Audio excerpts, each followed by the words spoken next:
الحمد للہ رب العالمین اللہم صلی علی محمد وعلی آلہ وصحبہ وبارک وسلم اما بعد اعوذ باللہ من الشیطان الرجیم بسم اللہ الرحمن الرحیم الہکم الہ واحد صدق اللہ العظیم رب اشرح لی صدری ویسر لی امری واحلل عقدۃ من لسانی یفقہوا قولی رب یسر ولا تعسر وتمم بالخیر آمین یا رب العالمین۔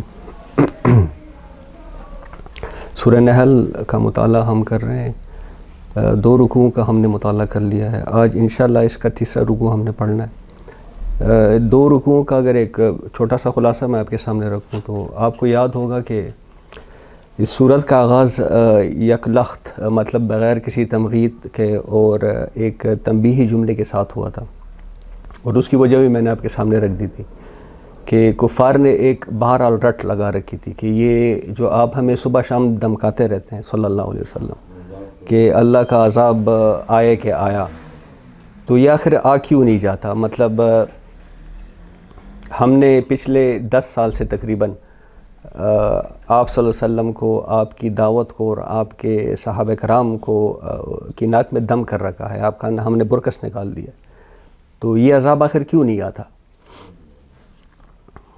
تو اس پر اب یہ فرمایا جا رہا ہے، اللہ کی طرف سے ایک جواب آیا کہ وہ عذاب کا فیصلہ ہو چکا ہے۔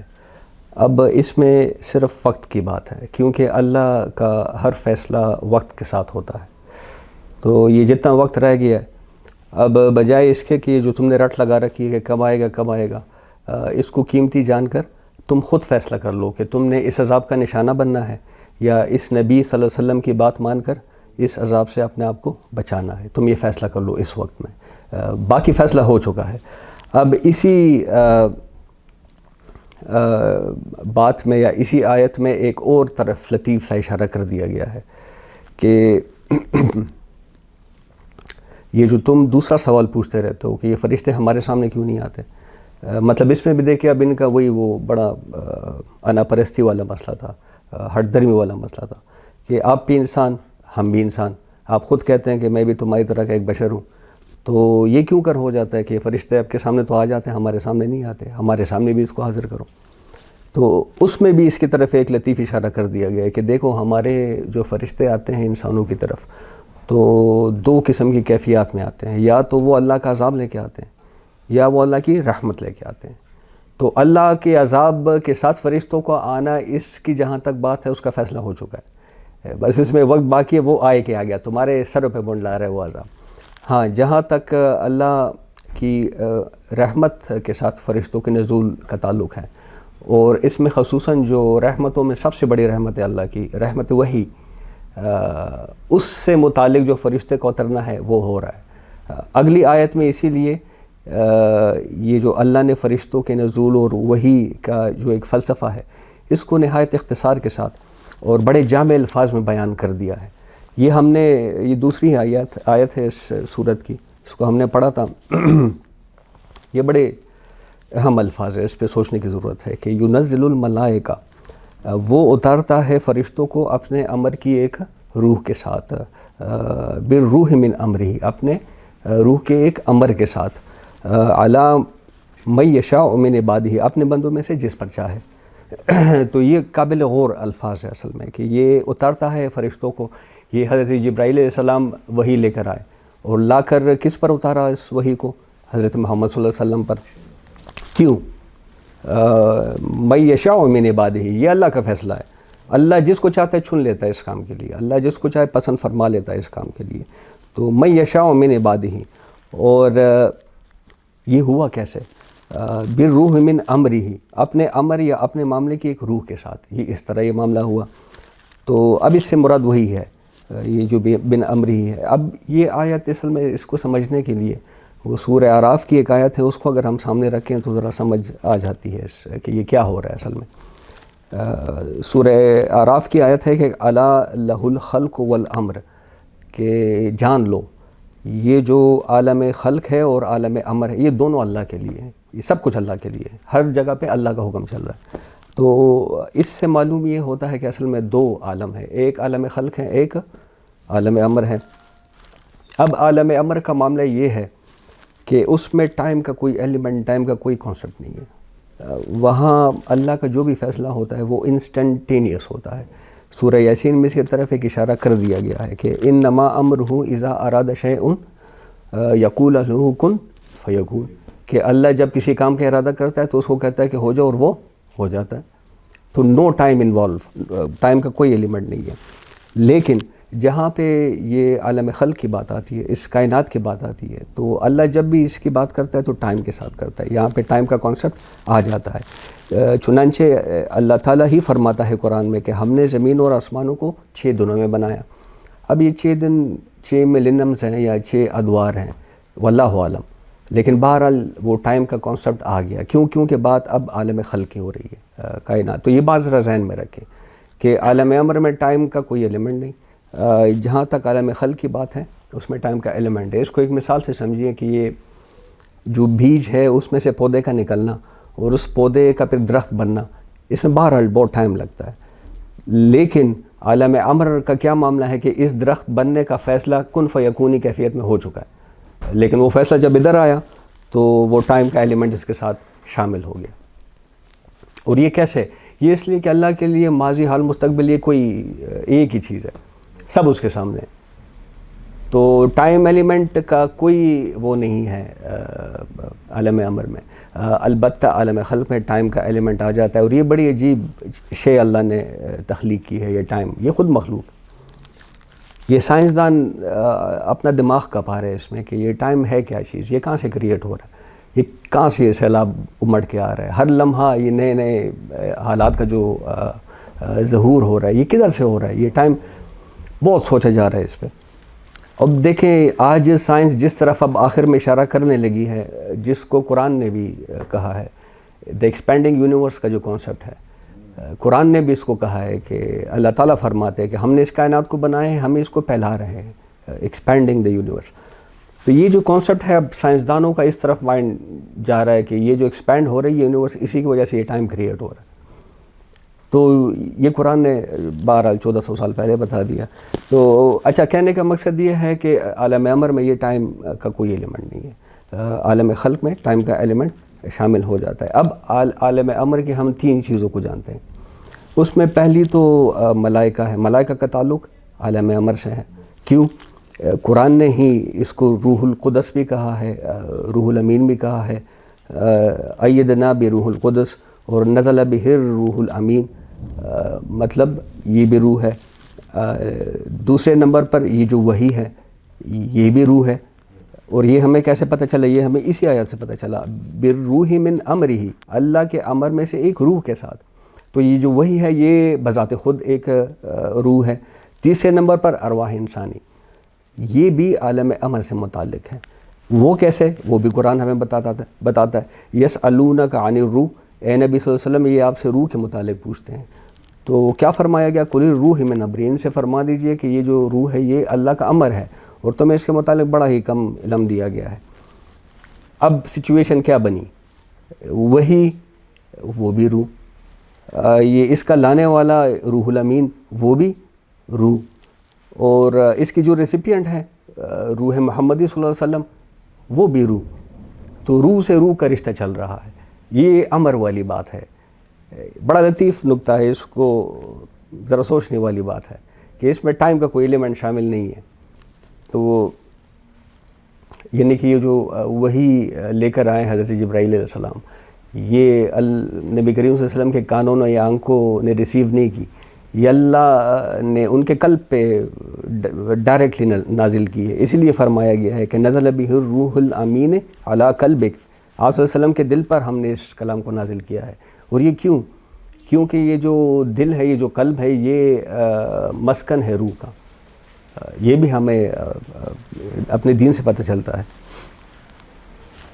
اور اس میں نے آپ کے سامنے بہرحال چونکہ روح محمدی صلی اللہ علیہ وسلم ریسیپینٹ ہے روح کی، روح الامین اس روح کو لانے والا ہے، اور جو آ رہی ہے وہ خود ایک روح ہے. تو اس پہ جگر کا ایک بڑا زبردست شعر ہے کہ نغمہ وہی ہے نغمہ جس کو روح سے روح سنائے اور روح سنے. یعنی کہ یہ جو قرآن مجید کا روحانی نغمہ ہے یہ حضرت جبرائیل علیہ السلام نے سنایا کس کو؟ روح محمدی صلی اللہ علیہ وسلم. روح محمدی صلی اللہ علیہ وسلم نے سن کر ہم تک یہ اللہ کی بہت بڑی نعمت ہے کہ یہ ایک روحانی امر ہے جو ہم تک منتقل ہو گیا ہے. تو بہرحال یہ ایک لطیف نکتہ تھا، اس پہ اس کو ذرا ذہنوں میں رکھنا چاہیے. تو یہ دو باتیں سمجھا کے، یہ ایک پورا فلسفہ ہے، یہ سمجھا کے پھر آگے اللہ نے یہ حقیقت مستحضر کرائی کہ اس کائنات کی جو تخلیق ہے وہ مبنی بر حق ہے، وہ کوئی کھیل مذاق نہیں ہے، اس کو کھیل مذاق مت سمجھو. یہ دیکھیں اوپر جو فلسفہ بتایا گیا بڑا سیریس قسم کا فلسفہ ہے کہ بہت سیریس باتیں ہو رہی ہیں، اس کو کھیل مذاق مت سمجھو. پھر یہ جو انسان کا عمومی رویہ ہوتا ہے شرک اور استکبار کا، اس پہ تنبیہ دی گئی کہ یہ رویہ تمہارا ٹھیک نہیں ہے، اور کیسے اس کو اس کی حیثیت دلائی گئی کہ تم کو تو ہم نے ایک حقیر سے پانی سے لا کھڑا کیا ہے، اور اب تم اتنے جھگڑالو بن گئے ہو کہ ہم سے استدلال کرتے ہو، ہماری شریعت کے آگے بڑی بڑی بحثیں کرتے ہو، بڑے بڑے فتوے کرتے ہو، کبھی منطقی بحثیں کرتے ہو تو کبھی فلسفیانہ بحثیں کرتے ہو. تو اپنی حیثیت کو تو پہلے دیکھ لو، ایک گندے اور حقیر سے پانی سے، تو پھر اپنے احسانات گنوائے کہ یہ واٹر سسٹم کے ایک ہلکا سا اشارہ دیا گیا کہ یہ پانی نہ ہوتا تو نباتات نہ ہوتی، جانور نہ ہوتے، اور سب کچھ چھوڑو تم خود نہ ہوتے. تو یہ پانی ہی اگر خوش ہو جائے تو تم کیا کر لو گے؟ یہ اللہ کے احسانات ہے. پھر دن رات کا یہ جو نظام ہے، پھر یہ سورج چاند اور ستاروں کا جو نظام، یہ سب تمہارے لیے مسخر کیے گئے ہیں.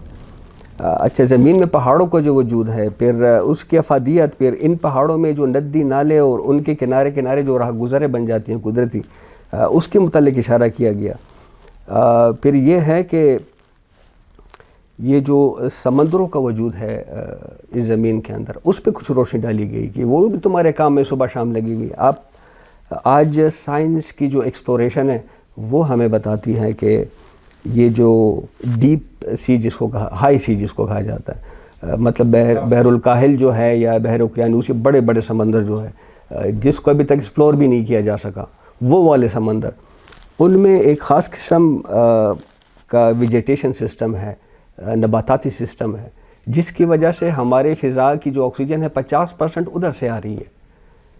اگر وہ نباتات نہ ہوتے اس بحر میں تو یہ 50% ہمارا آکسیجن ہی نہ ہوتا. تو ہم معلوم ہی نہیں تھا ہمیں کہ یہ کہاں سے، ہم جو ایک عام انسان ایک سانس میں تقریباً 6 سے 7 لیٹر تک ہوا اندر بڑھتا ہے، اس میں 35% آکسیجن. آپ ذرا حساب لگائیں، یہ آکسیجن ہمیں دے رہے صبح شام، یہ اسی کا حساب لگا لے تو کافی ہے بس کہ وہ کتنا رحیم کریم ذات ہیں. بہرحال یہ سب کچھ سمجھایا گیا.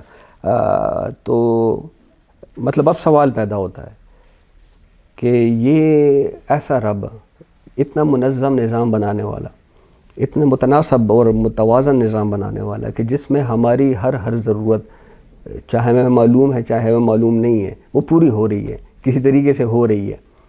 تو ایسا رب جو یہ سارا انتظام کر لے، پھر راستے بھی تمہارے لیے بنا لے، نیویگیشن کا سسٹم بھی تمہارے لیے بنا لے تاکہ تم اپنی منزلوں کو پہنچ سکو، تو وہ رب کیا آخرت میں فلاح کا راستے کا کوئی ہدایت نہیں دے گا تمہیں؟ یہ بہت بڑی بدگمانی ہے اللہ سے. اس کی طرف اصل میں اشارہ دلایا جا رہا ہے.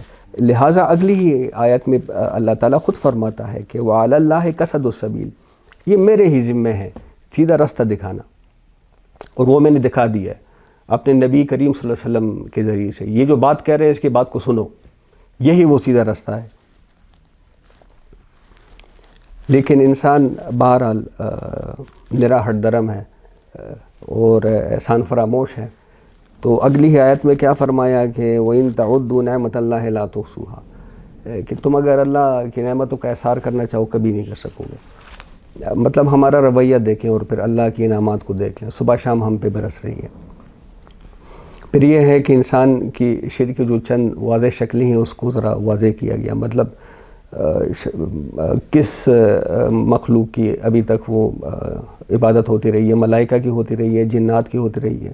پھر یہ ہے کہ اصحاب قبور کی طرف خاص کر اشارہ کیا گیا، بتوں کی طرف اشارہ کیا گیا، اور سب سے بڑھ کر اپنا من، ہم تو آج کل اپنے من کے پجاری، تو اپنے من کی طرف تھوڑا اشارہ کیا گیا اور واضح کیا گیا کہ تم جن کو پکارتے ہو اللہ کو چھوڑ کے، وہ نہ اپنے لیے کچھ کر سکتے ہیں نہ تمہارے لیے کچھ کر سکتی ہے. تمہاری بہت بڑی غلط فہمی ہے.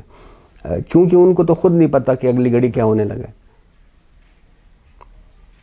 تو یہ سمجھا کر وہ آخری رکوع میں ہم نے یہ باتیں پڑھی تھی ایک پچھلے سبق کی، کہ ہمارے سامنے پر اللہ نے ایک بڑا گمبھیر قسم کا سوال رکھا ہے کہ افمن یخلق کمن لا یخلق۔ تو یہ جو سب کچھ کر رہا ہے، یہ سب کچھ جو پیدا کر رہا ہے، مطلب یہ کائنات، یہ زندگی، یہ وقت، یہ ہر دم یہ جو نئے حالات کا ظہور ہو رہا ہے، تو عقل کے اندھو جو یہ سب کچھ پیدا کر رہا ہے، جو ہر چیز پر قادر ہے، جو ہر شے کا واحد مالک ہے، واحد خالق ہے، اس جیسا کوئی بھی نہیں ہے، تو اس کے سوا تمہیں کوئی سیدھا راستہ سجھا سکتا ہے؟ کوئی نہیں سجھا سکتا۔ کیوں؟ کیونکہ سیدھا راستہ بھی اس نے بنایا ہے اصل میں، تو اس سے بہتر کون تمہیں سمجھا سکتا ہے؟ تو سب کو رکھو ایک طرف، تمام خداؤں کو، تمام معبودوں کو، اپنے من کو، سب کو ایک طرف رکھو، میری طرف متوجہ ہو جاؤ، میری طرف دوڑ لگاؤ، ففروا الی اللہ، میری دوڑ لگاؤ، اسی میں تمہاری نجات ہے۔ اور یہیں سے پھر اگلا رکوع شروع ہو رہا ہے آج کا جو ہم نے پڑھنا ہے۔ بسم اللہ الرحمن الرحیم۔ الہکم الہ واحد، دیکھو تمہارا جو الہ ہے، تمہارا جو معبود ہے، تمہارا جو خدا ہے، وہ بس ایک ہی خدا ہے۔ قل هو اللہ احد، کہہ دیجئے نبی کریم صلی اللہ علیہ وسلم، وہ اکیلا ہے، اپنی ذات میں، اپنی صفات میں، اپنی حاکمیت میں، اپنی ربوبیت میں، اپنی خدائی میں کوئی اس کا شریک نہیں ہے۔ اللہ صمد، صمد کہتے ہیں مضبوط سہارے کو، جس طرح چٹان کا ایک سہارا ہوتا ہے، تو وہی سب سے مضبوط سہارا ہے۔ اس کے سوا جو بھی سہارا ہے وہ ریت کی دیوار ثابت ہوگا، وہ مکڑی کا جالا ثابت ہوگا، اس سے زیادہ اس کی کوئی حیثیت نہیں ہوگی۔ لم یلد ولم یولد، نہ کسی کو اس نے جنا، نہ اس کو کسی نے جنا ہے۔ ولم یکن لہ کفوا احد، اور نہ ہی اس کی کوئی ضد ہے، نہ کوئی ند ہے، نہ کوئی مثال ہے، نہ کوئی تمثیل ہے، کچھ بھی نہیں ہے۔ اب اس کا ثبوت اس کی خلاقی سے اصل میں لگایا جا سکتا ہے۔ یہ کائنات جو اس نے بنائی ہے، فرشتے، یہ دنیا میں یہ زندگی، اور اس زندگی میں انسان جیسا بشعور مخلوق اس کا پیدا ہو جانا، یہ خود بتاتا ہے کہ یہ اللہ کے سوا بھلا کون کر سکتا ہے، کوئی اور کر ہی نہیں سکتا۔ تو جب خالق اللہ اور مالک بھی اللہ اور حاکم بھی اللہ، تو پھر نظام بھی اسی کا چلنا چاہیے، اور پھر حکم بھی اس کا لگنا چاہیے۔ اور یہ جو اللہ کا نظام چلانا ہے اور اللہ کا یہ جو حکم لگانا ہے، یہ ذمہ داری کس کی ہے؟ یہ انسان کی ہے۔ اور یہ کوئی ٹھوس کے زبردستی ہم پہ یہ ذمہ داری نہیں لگائی گئی، ہم نے باخوشی، باہوش و حواس خود اس ذمہ داری کا بوجھ اٹھایا ہے۔ الست بربکم قالوا بلا، پھر آگے جو قرآن مجید میں وہ آیت آتی ہے کہ ہم نے اس امانت کو پیش کیا پہاڑوں پر اور آسمانوں پر، اور کسی نے اس کو قبول کرنے سے انکار کر دیا، بلکہ وہ ڈر گئے، اور اس انسان نے کہہ دیا کہ اس کا بوجھ میں اٹھاتا ہوں۔ یہ ہم نے خود وعدہ کیا ہے اللہ سے، یہ کوئی ہم پہ ٹوسا نہیں گیا۔ تو اللہ اب بھاگنے نہیں دے گا، اصل میں اللہ یہ سمجھانا چاہ رہا ہے کہ اب میں بھاگنے نہیں دوں گا۔ اس دنیا میں ادھر ادھر بھاگ دوڑ لو، کوئی فائدہ نہیں ہے۔ قیامت تمہارے سر پہ کھڑی ہے، موت تمہارے سر پہ کھڑی ہے، میرے سامنے تم نے آنا ہے۔ اب آگے ایک بڑا لطیف فلسفہ سمجھایا جا رہا ہے کہ یہ جو آخرت کا عقیدہ ہے، اس کا یہ جو یقین ہے، یہ جب ختم ہو جاتا ہے اس کا یقین، تو انسان بدفعالی پہ اتر آتا ہے، وہ پھر سیدھا رہ ہی نہیں سکتا۔ فالذین لا یؤمنون بالآخرہ، جو لوگ آخرت کا یقین نہیں رکھتے، قلوبہم منکرۃ، ان کے دل منکر ہو جاتے ہیں، ان کے دلوں میں، ان کے جیوں میں، ان کے من میں انکار رچ بس جاتا ہے۔ وَهُمْ مُسْتَكْبِرُونَ، اور وہ گھمنڈ اور استکبار میں پڑ جاتے ہیں۔ ابلیس کے بارے میں اللہ نے کیا فرمایا تھا؟ وَاسْتَكْبَرَ، اس نے بڑا بننا چاہا۔ کیا مطلب؟ کس سے بڑا بننا چاہا؟ اللہ سے، یعنی کہ اللہ کے حکم سے اس نے بڑا بننا چاہا۔ تو آج جو دنیا میں انسان کا اصل میں رویہ ہے، اس طرف ذرا توجہ دلائی جا رہی ہے کہ اللہ کے احکامات کہاں ہیں اور ہم کہاں ہیں۔ ذرا اس کو سوچنا چاہیے۔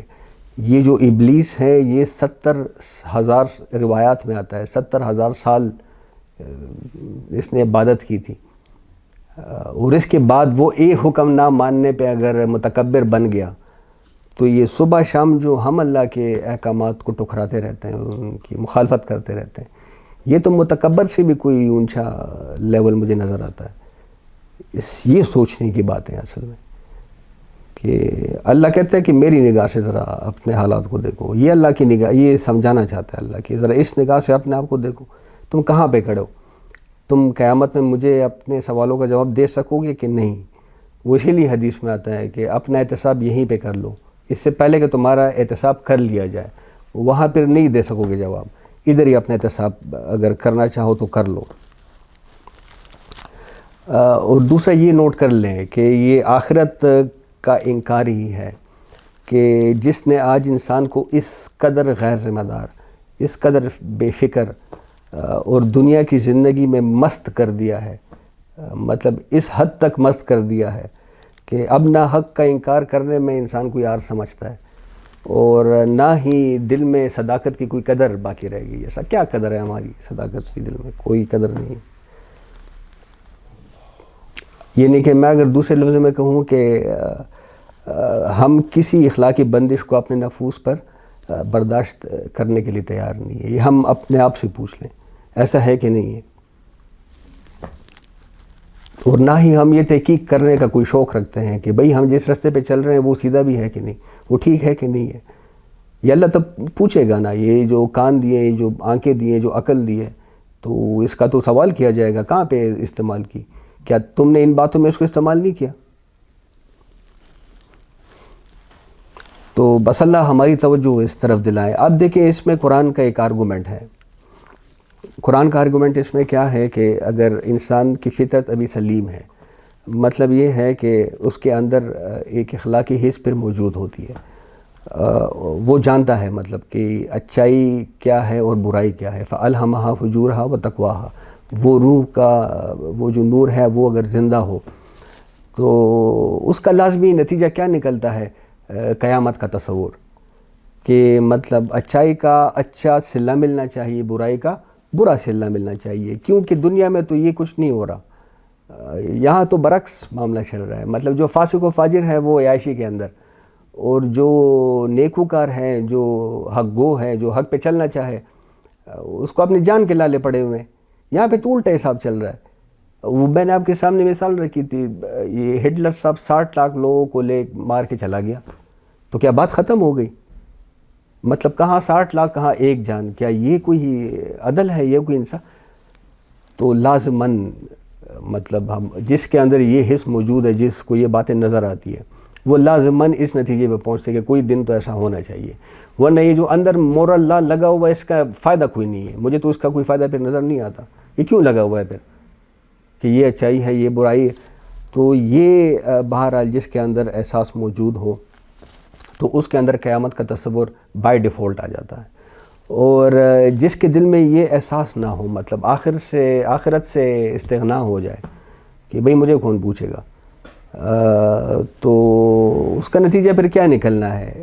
مطلب وہ بے خوف ہو جاتا ہے، وہ خیر و شر کے احسار سے نکل جاتا ہے. اس کو پھر نہ خیر اور شر کوئی فرق نظر نہیں آتا. تو اس کے سامنے پھر بین بجاتے رہیں، کوئی فائدہ نہیں ہونے لگا.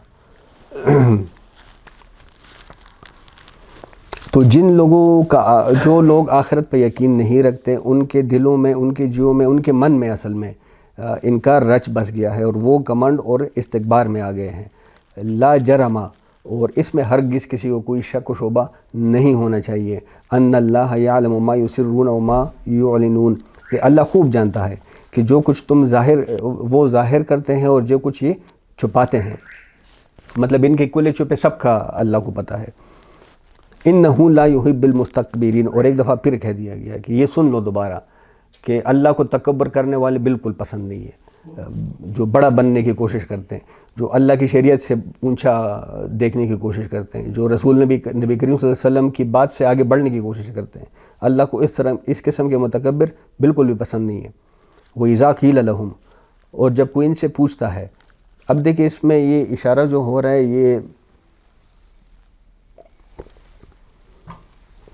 یہ اس وقت کے جو دانشور لوگ ہیں، جو علماء تھے، مطلب جو معاشرے میں ہوتے ہیں، جو انلائٹڈ ہوتے ہیں، جن کی طرف عام عوام دیکھتی ہے کہ ہم ان سے کوئی عقل کی بات سیکھیں، یہ اس طرح کے لوگوں کی طرف اشارہ ہو رہا ہے کہ وَإِذَا قِيلَ لَهُمْ، جب کوئی ان سے پوچھتا ہے ان دانشوروں سے ماذا انزل ربکم، یہ تمہارے رب نے کیا چیز نازل کی ہے، یعنی کہ یہ جو محمد صلی اللہ علیہ وسلم کہہ رہے ہیں کہ مجھ پہ اللہ کا کلام نازل ہوا ہے، اس کے بارے میں آپ کی کیا رائے ہے، یہ کیا کہتے ہیں آپ اس کے بارے میں؟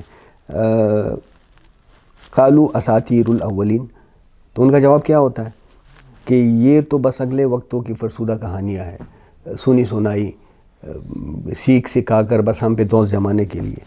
اب دیکھیں یہاں پہ آپ کو لگے گا تقریر کا رخ تھوڑا سا مڑ جاتا ہے مطلب اب یہ جو اعتراضات اٹھا رہے تھے کفار مکہ، اب ان کا ایک ایک کر کے جواب دیا جا رہا ہے۔ سب سے پہلے یہ جو کہتے تھے کہ یہ جو قرآن حکیم ہے یہ ویسی پرانی کہانی ہے، اس میں کوئی حقیقت نہیں، اس کا جواب اب دیا جا رہا ہے کہ یہ کیوں اس طرح کہتے ہیں، لیحملوا، یہ اس لیے، یہ مطلب یہ جو باتیں کر رہے ہیں اس طرح کی، یا اللہ تعالیٰ کرے یہ جو ہم نے توفیق دی ہے کہ اس طرح کی باتیں کر سکے، یہ کیوں؟ اوزارہم کاملۃ، تاکہ یہ اٹھائے اپنے بوجھ، اپنے گناہوں کا بوجھ پورے کے پورے، کاملۃ، پورے کے پورے بوجھ اٹھائے، یہ جو کہہ رہے ہیں یہ اس کا بوجھ اٹھا کے رہیں گے یوم القیامہ، قیامت کے دن، یعنی جن کے دل منکر ہے، حقیقت کی طرف مائل نہیں ہے، اس کا لازمی نتیجہ کیا نکلے گا کہ ان کی یہ جو سرکشی ہے، یہ جو ان کا گناہ ہے، اس کا پورا پورا بوجھ قیامت کے دن پھر سر پہ اٹھانا پڑے گا ومن، اور صرف اتنا ہی نہیں کہ اپنا بوجھ اٹھائیں گے، ومن اوزار الذین یضلونہم بغیر علم، اور ساتھ ہی ان لوگوں کا بوجھ بھی اٹھائیں گے جنہیں یہ گمراہ کر رہے ہیں بغیر علم، بربنائے جہالت، اپنی جہالت کی وجہ سے۔ مطلب یہ ہے کہ لوگ ان کے پاس جاتے تھے کیا سمجھ کر کہ یہ دانشور ہے، یہ ہمارے معاشرے کے انٹیلیجنسیا جس کو کہتے ہیں کہ یہ سمجھ بوجھ رکھنے والے لوگ ہیں، وہ ان کے پاس جاتے تھے، پوچھتے تھے ان سے کہ یہ جو نبی کریم صلی اللہ علیہ وسلم فرماتے کہ مجھ پہ اللہ کا کلام نازل ہو رہا ہے، آپ کا اس کے بارے میں کیا خیال ہے؟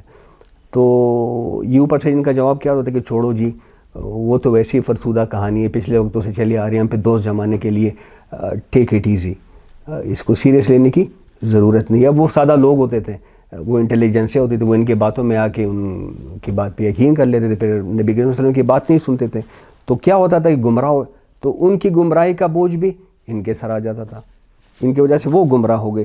اب اس کے بارے میں کہا جائے کہ یہ نہ صرف اپنے بوجھ اٹھائیں گے قیامت کے دن، بلکہ ان کا بوجھ بھی اٹھائیں گے جن کو یہ اپنی زندگی کے اندر گمراہ کر چکے ہیں۔ اور سن لو الا ساء ما یزرون، آگاہ ہو جاؤ، یہ بہت ہی برا بوجھ ہے جو یہ قیامت کے دن اٹھائے ہوئے ہوں گے۔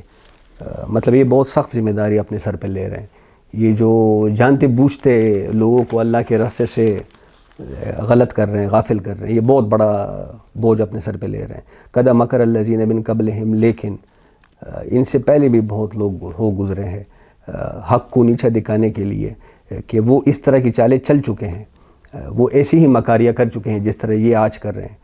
ہمارے پیغمبروں کی مخالفت بہت لوگ کر چکے ہیں، اور ان کی مشن کو ناکام بنانے کی بہت سارے لوگ کوشش کر چکے ہیں، لیکن اللہ نے کیا کیا ان کے ساتھ؟ فات اللہ، تو اللہ آیا ان پر، اللہ نے حملہ کیا ان پر، بنیانہم، ان کے گھروں اور ان کے قلعوں پر حملہ کیا، من القواعد، ان کی جڑوں سے، یعنی تل پٹ کر کے رکھ دیا اللہ نے پھر ان کو، اور ان کے جو مکر و فریب کی عمارت ہے وہ جڑ سے اکھا کر نیچے پھینک دی۔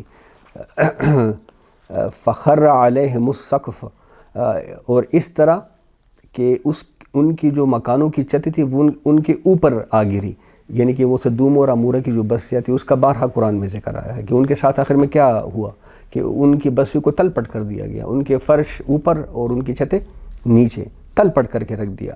تو اس طرح کا عذاب بہت سی قوموں پہ آتا رہا ہے، یہ اللہ کی سنت ہے۔ اب اس میں ایک بات ہے کہ آپ نوٹ کر لیں کہ قرآن میں صرف ان قوموں کے عذاب کا واقعہ آیا ہے جن کو اہل عرب جانتے تھے، مطلب اہل عرب کے آس پاس جو اقوام رہتی تھی صرف انہی کا ذکر کیا تاکہ ان کو یقین رہے کہ ہاں یہ واقعی اقوام تھی، سمجھ، مطلب ان رسولوں کا ذکر آیا ہے جو ان علاقوں میں بھیجے گئے ہیں۔ باقی تو یہ ہے کہ رسول بہت آئے ہیں، قرآن خود کہتا ہے کہ وَلِكُلِّ قَوْمٍ ہاد، ہر قوم کی طرف ہم نے ہادی بھیجے، اپنے مطلب ہدایت دینے والے بھیجے ہیں۔ وہ ایک روایت سے بھی پتہ چلتا ہے کہ کم و بیش 1,24,000 انبیاء اور رسول آ چکے ہیں دنیا کے اندر، تو بہت سی قوموں کا عذاب قرآن میں اس کا تذکرہ ہی نہیں ہوا. یہ تو بس ان قوموں کے عذاب کا تذکرہ ہوا ہے. بس وہ جو ہوا ہے وہ بس وہی لوگ تھے جو. اچھا اب اس میں یہ ہے کہ ہندوستان میں بھی ایک ایسی قوم آباد تھی جس کے آثار ملے ہیں ابھی کہ جن پہ لگتا ہے کہ اللہ کا عذاب آیا ہے، اور اسی طرح آیا ہے جس طرح سے دوم اور امورا کی مطلب ان کو تل پٹ کیا گیا ہے. یہ جو دریائے سرسوتی ہے، ہندو مت میں اس کی بڑی اہمیت ہے. یہ جو دریا ہے کہتے ہیں کہ وہ بھی اس واقعے اور اس عذاب کے دوران غائب ہو گیا. اور یہ جو شیخ احمد سرہندی صاحب رحمۃ اللہ علیہ جہاں پہ دفن ہے مشرقی پنجاب میں، اس کے بارے میں کہا جاتا ہے کہ اس کے آس پاس کوئی 30 کے قریب انبیاء دفن ہیں، اور کہا جاتا ہے کہ یہ مکاشفات والی بات ہے تو اس میں حقیقت معلوم ہوتی ہے. تو معلوم پھر ایسا ہوتا ہے کہ وہاں پہ کوئی رسول آئے ہوں گے، ان کی مخالفت کی گئی ہوگی، اور پھر یہ ہے کہ اس بستی پہ اللہ کا عذاب آ گیا ہوگا.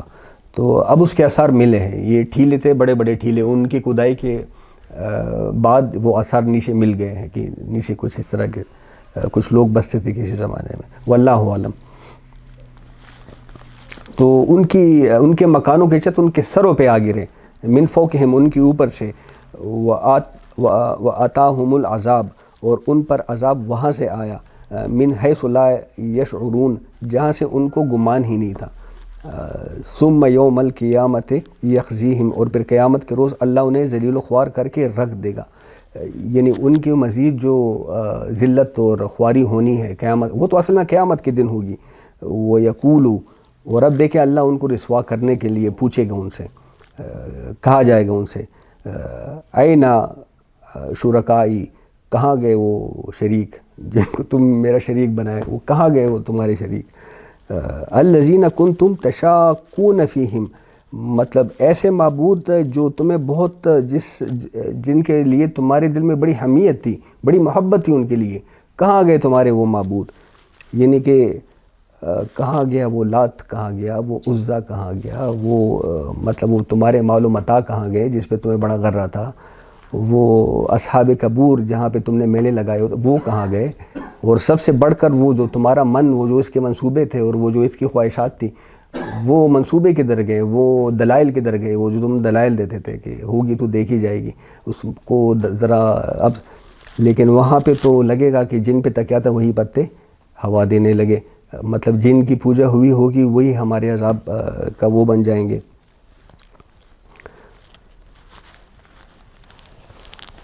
تو قال الذین اوتوا العلم، اب جن لوگوں کو علم دیا گیا ہے وہ کہیں گے، مطلب یہ اب اشارہ ہو رہا ہے کہ یہ جو اہل علم اس دن ہوں گے یہ آپس میں پھر بات کریں گے. مطلب اللہ کا دینے کا تو کوئی جواب یہ نہیں کہ اللہ سے کہہ رہے ہو، یہ آپس میں بات کر رہے ہوں گے. قال الذین اوتوا العلم، یہ جو صاحب علم ہے، یہ جو دانشور ہیں، یہ پھر یہ ہے کہ آپس میں بات کریں گے کہ ان الخزی، کہ بے شک، ان الخزی اليوم، کہ آج کے دن تو بے شک رسوائی ہے، والسوء، اور برائی اور بدبختی ہے، علی الکافرین، کافروں ہی کے لیے. مطلب یہ جو اللہ جب اس طرح کا سوال کرے گا کہ کہاں ہے وہ تمہارے شریک، تو میدان حشر میں تو خاموشی چاہ جائے گی، ہاتھوں کے طوطے اڑ جائیں گے، کون کہہ سکے گا، سب خاموش. تو یہ جو اہل علم ہے یہ آپس میں پھر کسر پسر کریں گے کہ آج ہماری خیر نہیں ہے. وہ جو ہم بڑی بڑی باتیں کرتے تھے اور اللہ کا شریک جن چیزوں کو بناتے تھے تو وہ ہاتھوں کے طوطے اڑ چکے ہوں گے، تو یہ آپس میں کہیں گے آج ہماری خیر نہیں ہے کیونکہ ہم نے کفر کیا. اب دیکھیں یہ بات اصل میں وہیں پہ آ کے رک گئی ہے کہ یہ جو قیامت کا تصور ہے جب تک اس کا کامل یقین نہ ہو، کیونکہ یہ جو قیامت ہے اس کا کامل یقین یہ واحد ذریعہ ہے عمل کو ٹھیک رکھنے کا، اپنے نفس کو سیدھا رکھنے کا. یہ کامل یقین ہوگا تو ہم یہ کر سکیں گے. یہی وجہ ہے کہ سورہ بقرہ کے آغاز میں ہی مطلب جہاں پہ ہدایت کے لیے چند امور پر ایمان لانے کی شرط رکھی گئی، وہاں آخرت کے ضمن میں محض ایمان کی شرط نہیں رکھی گئی، بلکہ کیا فرمایا گیا، وَبِالْآخِرَةِ هُمْ بِيُوقِنُونَ، کہ آخرت پر جن کا کامل یقین ہوتا ہے، اولئک هم المہتدون، حقیقت میں وہی ہدایت یافتہ ہے. قیامت کا کامل یقین نہیں ہوگا، یہ کبھی نہیں ہو سکتا کہ ہم اپنے عمل کو سیدھا رکھ سکیں، ہم اپنے نفس کو کنٹرول نہیں ہو سکے گا پھر. دوسری جانب اللہ نے یہ بھی واضح کر دیا کہ کیوں کر انسان آخرت کا انکاری بن جاتا ہے۔ چنانچہ سورہ قیامہ میں ارشاد فرمایا کہ مجھے قسم ہے روز قیامت کی، مطلب یہ اتنی شدنی بات ہے کہ اللہ قسم کھا رہے ہیں کہ یہ تو ہو کر رہے گا، اور مجھے قسم ہے ملامت کرنے والے نفس۔ اور دیکھیں قیامت پہ سب سے بڑا جو شاہد ہے، سب سے بڑا جو وٹنس ہے، وہ ہمارا نفس لوامہ ہے۔ یہ جو ہم جب غلطی کرتے ہیں اور ہمیں اندر سے نفس لوامہ کاٹنے لگتا ہے، ضمیر جس کو کہتے ہیں، یہ ضمیر کی آواز، یہ سب سے بڑی شاہد ہے قیامت کے ہونے پہ کہ غلط کام تو تم نے کر لیا، چلو اب دنیا میں معاملہ کچھ اور چلتا ہے۔ مطلب یہ ہے کہ ہم فزیکل لا تو امپلیمنٹڈ ہے لیکن مورل لا تو امپلیمنٹڈ نہیں ہے۔ ہم اگر کھولتے ہوئے تیل میں ہاتھ ڈالیں گے پکوڑا بن جاتا ہے ہاتھ کا، لیکن ہم جھوٹ بولتے ہیں تو کچھ نہیں ہوتا، زبان پہ چالا نہیں نکلتا۔ ہم حرام کھاتے ہیں، ہم مطلب سود کا کھاتے ہیں تو معدے میں کوئی مسئلہ نہیں ہوتا، بلکہ صحت الحمدللہ اوپر سے زیادہ بڑھ جاتی ہے۔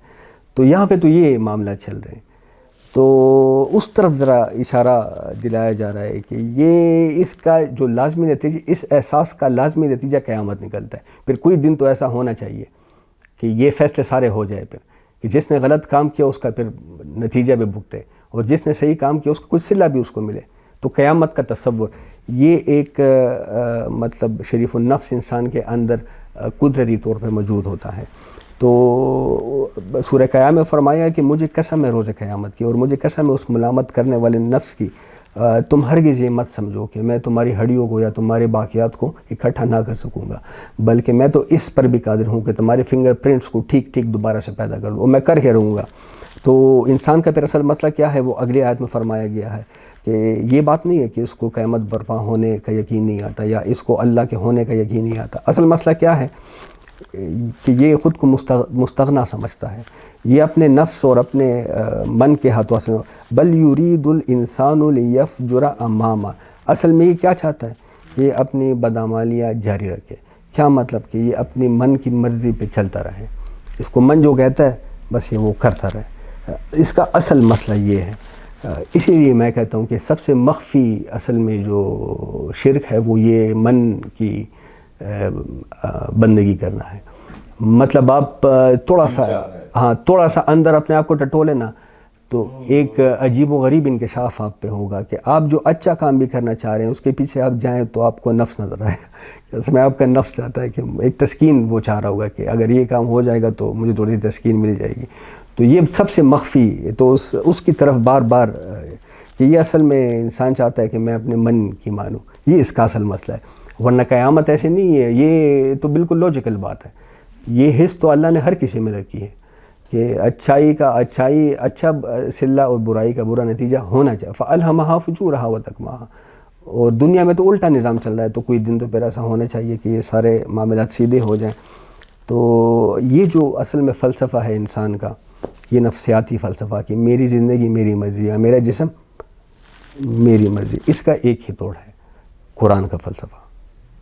یقین کرے کہ یہ قرآن جب دل میں، شعور میں، یہ جب فکر میں سرائیت کر جاتا ہے تو بس انسان ٹھیک ہو جاتا ہے۔ لیکن اگر ایسا نہ ہو تو کوئی دلیل، مطلب کوئی استدلال بین بجاتے رہیں، مطلب اگلے کو سمجھ ہی نہیں آئے گی۔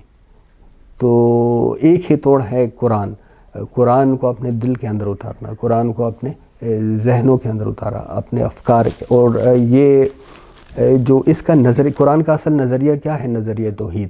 قرآن کا مغز کیا ہے، قرآن کیا کہتا ہے کہ بس ایک ہی الہ ہے تمہارا، تم اس کی بندگی کرو۔ تو یہ نظریہ توحید ہے۔ تم جو بھی کام کرو امانت سمجھ کے کرو۔ کیوں؟ خلق الموت والحیات لیبلوکم، تم امتحان کے اندر مبتلا ہو، ہر چیز کو سوچ سمجھ کے استعمال کرو، ہر لمحے کو سوچ سمجھ کے استعمال کرو۔ تو امتحان کیا ہے وہ بھی صاف یہ قرآن کیا ہے یہ سارا بتا دیا ہے کہ یہ امتحان ہے تمہارا۔ نفس کے ساتھ تم نے کیا کرنا ہے، نفس کو کھول کے رکھ دیا قرآن نے کہ منافقت کیا ہوتی ہے، نفاق کا مرض کیسے ہوتا ہے، یہ ایمان کیسے حاصل کیا جاتا ہے، ایمان کی ظاہری کیفیت کیسی ہوتی ہے، ایمان کی باطنی کیفیت، اس حد تک نفس کو ڈیفائن کر دیا ہے کہ یہ ہے نا، ان کو دیکھو نا، آپ ان کو دیکھ کے اپنے نفس کو دیکھو، تم میں یہ چیزیں ہیں کہ نہیں ہیں، جہاں جہاں نہیں ہے تو کوشش کرو۔ اب اللہ فرشتوں کو کبھی نہیں اتارے گا کہ وہ ہاتھ سے پکڑ کے تمہیں ایک ایک بات کی طرف، نہیں، ان پہ خود سمجھو، ان پہ خود سوچو۔ بس میں نے قرآن اتار دیا ہے. یہ جس طرح وہی بات بار بار میں کرتا ہوں کہ یہ گاڑی جب بھی کمپنی سے نکلتی ہے تو اس کے ساتھ ایک ہینڈ بک ہوتی ہے, اس میں سب کچھ آیا کہ گاڑی کو کس طرح استعمال کرنا ہے. اب ویسے ہی پہاڑ سے نیچے لڑکا دو گاڑی تو کس کا, یہ کمپنی کا کوئی قصور تو نہیں ہے, یا گاڑی کا کوئی قصور تو نہیں ہے, ڈرائیور کا قصور ہے. تو ہمارا نفس اگر غلط عمل کر رہی ہے, ہمارے نفس کا مسئلہ نہیں ہے, ہمارا مسئلہ ہے, ہمارا جس سے قرآن مخاطب ہے, جو ڈرائیور اندر بیٹھا ہوا ہے, یہ اس کا مسئلہ ہے, اس نے اس کو دیکھنا ہے. یہ جو شعور دیا ہے اللہ اس لیے کہتا ہے کہ بہت بڑی نعمت ہے, اس کو ضائع مت کرو. تو اگر قرآن تمہارے ذہنوں میں, تمہارے افکار میں, تمہارے قلوب میں رچ بس جائے گا تو اللہ کہتا ہے کہ میں اب بھی وہی ہوں. مطلب جس طرح اصحاب رضی اللہ تعالی عنہم کے ذہنوں میں اور دلوں میں یہ قرآن رچ بس گیا تھا, تو کیسے معاشرے پہ چھا گئے میری مدد سے. تو میری وہ مدد اب بھی تمہارے لیے بالکل تیار ہے, لیکن تم اس طرح بن کے دکھاؤ, کیونکہ اللہ کا قانون نہیں بدلتا. اللہ کہتا ہے میں تمہارے لیے اپنے قانون نہیں بدلوں گا, تمہیں اس طرح ماڈل میں نے بتا دیا کہ یہ ماڈل ہے, اس طرح بننا پڑے گا.